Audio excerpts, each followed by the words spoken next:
Todos los que vivieron la época de la PlayStation 1 recordarán este mítico CD, el Game Shark, el cual al insertarlo en tu consola abría un menú en el que seleccionabas un juego de su extensa biblioteca y activabas los trucos que querías. Luego simplemente colocabas el juego y se ejecutaba con todos los trucos seleccionados. Este software ganó bastante popularidad e incluso fue una de las razones de la desaparición de las viejas revistas con trucos para juegos, debido a que ya no eran necesarias con este CD.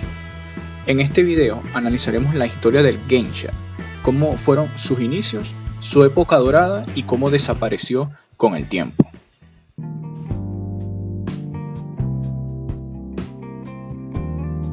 No podemos hablar del Game Shark sin antes conocer a su predecesor o su inspiración, por así decirlo, el cual fue sin ninguna duda el Game Genie, lanzado inicialmente para la NES en el año 1990 y desarrollado por Codemaster, una empresa fundada en Inglaterra.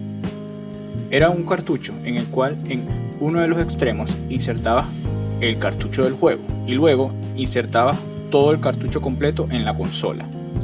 Al encenderla, mostraba un menú en donde podías insertar una serie de códigos, los cuales alteraban el comportamiento del juego. Dichos códigos se encargaban de alterar ciertos espacios de memoria al ejecutar el juego. Este tipo de comandos tenía el nombre de Pit and Poke. Al ejecutarlos, el juego era alterado de distintas maneras, como dándole al jugador invulnerabilidad, munición infinita, atajos en los niveles o incluso hacer al jugador mucho más poderoso. Y en raras ocasiones era posible desbloquear características ocultas dentro del juego por los mismos desarrolladores. El Game Genie venía con un catálogo de códigos diseñados para una gran cantidad de juegos, pero con el tiempo nuevos juegos fueron saliendo al mercado. Además, que el equipo de desarrollo seguía actualizando los códigos para los juegos ya disponibles. Para lidiar con esto, la empresa decidió crear un servicio de suscripción, donde los suscriptores recibirían cada 3 meses códigos actualizados. El Game Genie se convirtió en un éxito en ventas y posteriormente se lanzó para la consola Super Nintendo, Game Boy y la Sega Genesis.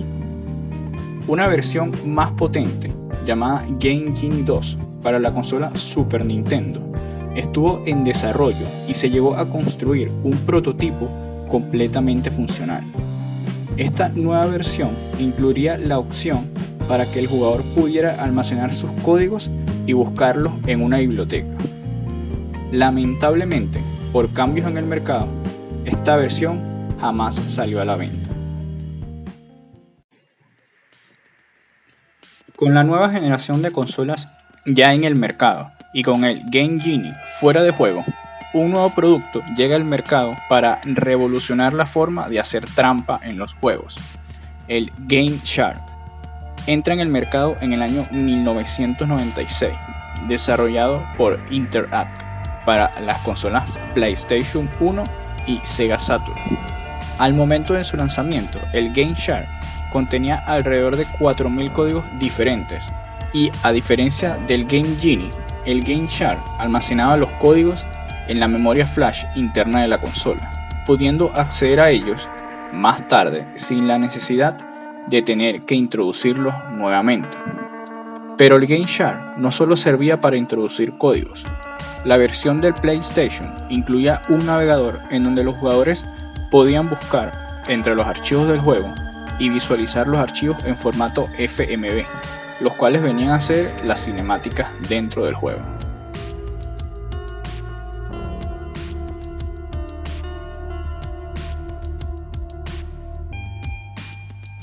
Con el éxito del Game Shark se realizaron varias versiones diferentes, entre las que tenemos la PlayStation Game Shark Pro.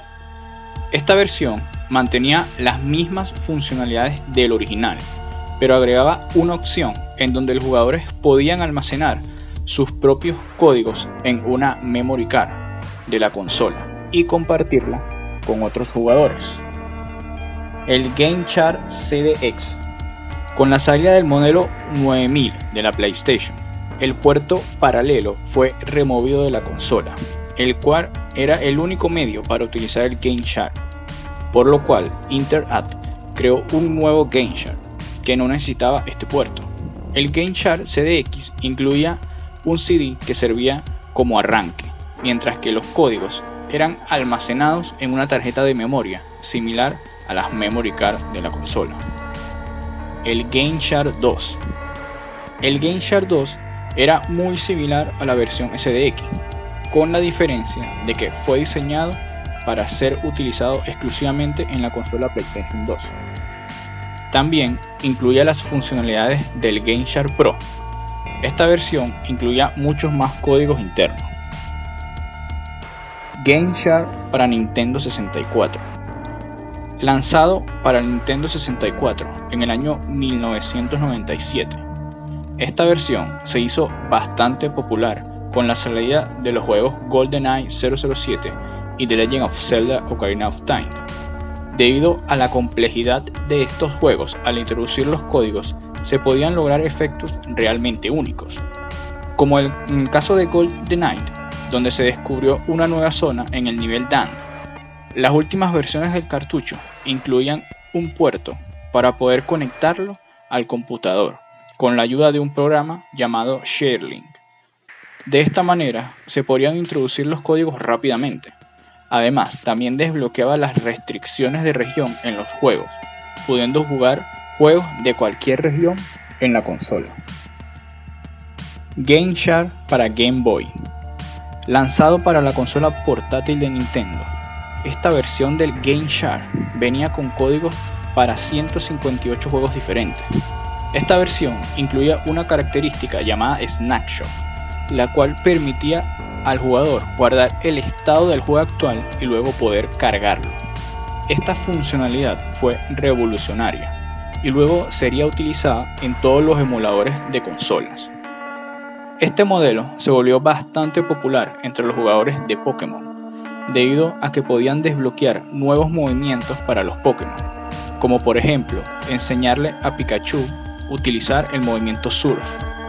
Además, el GameShark era la única manera que los jugadores tenían para desbloquear al Pokémon legendario Mew, sin la utilización de un raro glitch en el juego que pocos conocían, o sin asistir a los eventos de distribución mundial que Nintendo realizaba.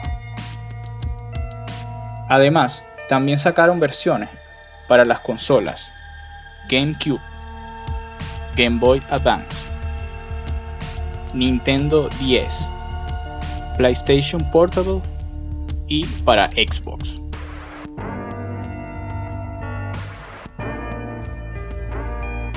La popularidad del GameShark fue tal que en las revistas de videojuegos comenzaron a aparecer secciones especiales en donde se publicaban códigos para el dispositivo. Interact también habilitó un número de teléfono en donde podías obtener los últimos códigos actualizados, siempre y cuando estuvieras suscrito a una membresía. This hotline is available 24 hours a day, 7 days a week, and is updated every Friday evening, featuring the most powerful game-busting codes for all the latest games. There's only one number you need: 1-900-773-SHARK. This phone line is only available in the US.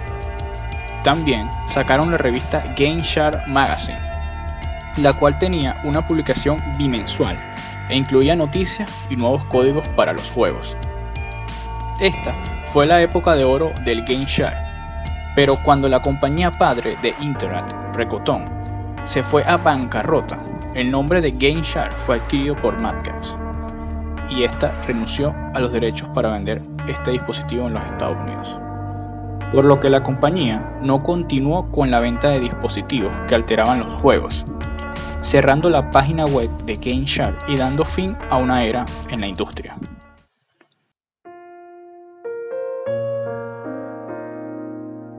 A pesar de esto, GameShark aún puede encontrarse en distintos emuladores, los cuales mantienen su funcionalidad para modificar los juegos, además de incluir la funcionalidad de Snapshot para guardar estados del juego. Con esto concluye la historia del GameShark. un dispositivo polémico, pero a la vez revolucionario en la industria. Recuerda suscribirte para seguir recibiendo el contenido más pirata de la web con la mejor calidad posible.